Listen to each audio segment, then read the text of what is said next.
आसन की इस कड़ी में सिटिंग पोस्चर वाले आसन का प्रयास करेंगे। तो सिटिंग पोस्चर के लिए सबसे पहले हम भद्रासन करेंगे। भद्रासन करने का तरीका कुछ इस प्रकार से है। सबसे पहले हम वज्रासन में बैठ जाएंगे। घुटनों को जितना संभव हो दूर दूर कर लें। पैरों की उंगलियों का संपर्क जमीन से बना रहे। अब पंजों को एक दूसरे से इतना अलग कर लें कि नितंब और मूलाधार उनके बीच जमीन पर टिक सके। घुटनों को और अधिक दूर करने का प्रयास करें, लेकिन दूर करते समय अधिक जोर ना लगाएं। हाथों को घुटनों पर रखें, हथेलियां नीचे की ओर रहें। जब शरीर आराम की स्थिति में आ जाए तब नासिकाग्र दृष्टि का अभ्यास करें। ये हमारा भद्रासन करने का तरीका है। इससे हमारे शरीर को कई लाभ होते हैं। इस आसन से भूख बढ़ती है और फेफड़ों के लिए लाभकारी है। लेकिन ऐसे साधक जो घुटनों के दर्द से पीड़ित हैं या कमर दर्द से पीड़ित हैं उनको नहीं करना चाहिए, तथा गर्भवती महिलाएं भी इसको नहीं करें। धन्यवाद। अभी हम वज्रासन सीखने का प्रयास करेंगे। वज्रासन करने के लिए सबसे पहले अपने पैरों को जमीन पर फैलाकर बैठ जाएं और हाथों को शरीर के बगल में रखें। दाहिने पैर को घुटनों से मोड़ें और इसको दाहिने कूल्हे के नीचे रखें। इसी तरह बाएं पैर को मोड़ते हुए कूल्हे के नीचे ले जाएं। अपने एड़ी को इस तरह से एडजस्ट करें कि पैर की बड़ी उंगलियां एक दूसरे को ओवरलैप करें।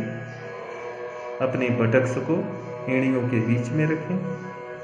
हाथों को संबंधित घुटनों पर रखें, लेकिन आपकी रीढ़ की हड्डी सीधी होनी चाहिए। जब इस अवस्था में आते हैं तो कोशिश करें अपने आँखों को बंद करने का। ये हमारा वज्रासन है। अभी हम इसके बाद में अपनी मूल अवस्था में आ जाएंगे। वज्रासन करने के कई लाभ होते हैं। ये मोटापा कम करता है, हमारी रीढ़ की हड्डियों को मजबूती प्रदान करता है और हम इसका अभ्यास किसी भी समय कर सकते हैं। हमारे डाइजेशन सिस्टम को इम्प्रूव करता है, लेकिन इसकी अपनी कुछ सावधानियां हैं। ऐसे साधक जिनको घुटनों में दर्द है, बटक्स या जांघ का में दर्द है, उनको अवॉइड करना चाहिए। धन्यवाद। अभी हम लोग अर्ध उष्ट्रासन सीखने का प्रयास करेंगे। इसको करने की विधि कुछ इस तरह से है। सबसे पहले हम दंडासन की मुद्रा में बैठ जाएंगे। धीरे धीरे दोनों पैरों को घुटने से मोड़कर वज्रासन में आना है। थोड़ी दूरी रखते हुए दोनों बाजुओं को कंधे के सीधे में 180 डिग्री पर लेकर आना है।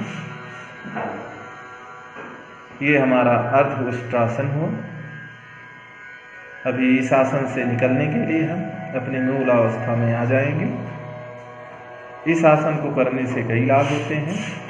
कमर और कूल्हों को मजबूत करता है, कमर दर्द को दूर करता है, लेकिन इसकी अपनी कुछ सावधानियां हैं। जिनको घुटनों या कमर दर्द की प्रॉब्लम है उनको बिल्कुल नहीं करना चाहिए। धन्यवाद। अभी हम लोग उष्ट्रासन करने का प्रयास करेंगे। सबसे पहले दंडासन मुद्रा में बैठ जाइए। धीरे से दोनों पैरों को घुटनों से मोड़कर वज्रासन में आए। घुटनों के ऊपर बल देकर दोनों हथेलियों से पीछे दोनों पैरों को एड़ी को स्पर्श करें। इस अवस्था में कुछ समय तक बने रहें। यह हमारा उष्ट्रासन है। अभी इस आसन से निकलने के लिए हम अपने पुनः मूलावस्था में आ जाएंगे। इस आसन को करने से कई लाभ होते हैं। कमर और कूल्हों को मजबूती प्रदान करता है, कमर दर्द को रिमूव करता है, तथा ऐसे लोग जो कमर दर्द से पीड़ित हों उनको यह आसन नहीं करना चाहिए। धन्यवाद। अभी हम शशांक आसन सीखने का प्रयास करेंगे। इस आसन को करने के लिए हम सबसे पहले पद्मासन में बैठना है। दोनों घुटनों को दूर दूर तक फैलाएं। कमर सीधा रखना है तथा आगे की तरफ देखते हुए झुकें और अपनी ठोड़ी को, चिन को जमीन से स्पर्श होना चाहिए। ये हमारा शशांक आसन है। अभी इस आसन से निकलने के लिए हम अपने विपरीत अवस्था में आएंगे। इस आसन को करने से कई लाभ होते हैं, जैसे गुस्सा कम आता है, भय को रिमूव करता है, तनाव को कम करता है, लीवर एवं किडनी। अभी हम उत्तान मंडूकासन करने का प्रयास करेंगे। इस आसन को करने की विधि कुछ इस तरह से है। सबसे पहले हम वज्रासन में बैठ जाएंगे, दोनों घुटनों को फैलाएंगे। अब आप अपनी दाईं बाजू को उठाइए और मोड़ते हुए दाएं कंधे के ऊपर से पीछे ले जाकर हथेली को बाएं कंधे पर रख दें।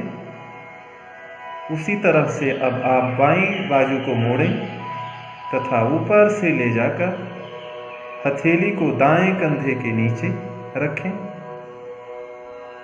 अपने आप को ऊपर की ओर खींचें। अपने हिसाब से इसी मुद्रा में बने रहें और धीरे धीरे इस अवधि को बढ़ाएं। वापस आते समय धीरे धीरे बाईं बांह और दाईं बांह को हटाइए। घुटनों को आरंभिक अवस्था में ले आए। यह एक चक्र हुआ। इस तरह से आप कई बार करने का प्रयास कर सकते हैं। इसके कई लाभ हैं।